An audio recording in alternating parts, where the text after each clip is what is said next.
তারেক রহমানের ৩১ দফা বাস্তবায়নের লক্ষ্যে আলোচনা সভা ও শীতবস্ত্র বিতরণ করেছেন চট্টগ্রামের খুলশী থানা ছাত্রদলের বর্তমান ও সাবেক নেতৃবৃন্দ।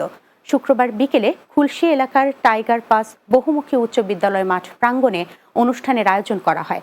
এতে প্রধান অতিথি ছিলেন চট্টগ্রাম মহানগর যুবদলের সাবেক সভাপতি মোশাররফ হোসেন দীপ্তি। প্রধান বক্তা ছিলেন নগর ছাত্রদলের আহ্বায়ক সাইফুল আলম। এ সময় খুলশী থানা ছাত্রদলের আহ্বায়ক ওমর ফারুক, সদস্য সচিব নুরুল আলম সোহাগ, নগর ছাত্রদলের সদস্য সচিব শরীফুল ইসলাম তুহিন সহ অনেকেই উপস্থিত ছিলেন। সভা শেষে ৫ শতাধিক দুস্থ মানুষের মাঝে কম্বল বিতরণ করা হয়। চট্টগ্রামের সোনালী লাইফের আগ্রাবাদ শাখায় প্রশিক্ষণ কেন্দ্রের কার্যক্রমের উদ্বোধন করা হয়েছে।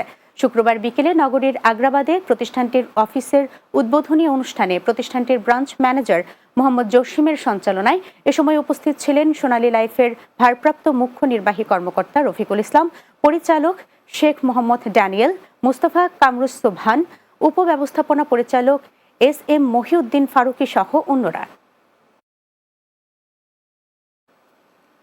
শেষ করব দিনের বাংলা। যাবার আগে সংবাদ শিরোনামগুলো জানিয়ে দিচ্ছি আরও একবার। এলডিসি উত্তরণে বাংলাদেশকে সব ধরনের সহায়তার আশ্বাস বিশ্ব বাণিজ্য সংস্থার। মাতারবাড়ি গভীর সমুদ্র বন্দর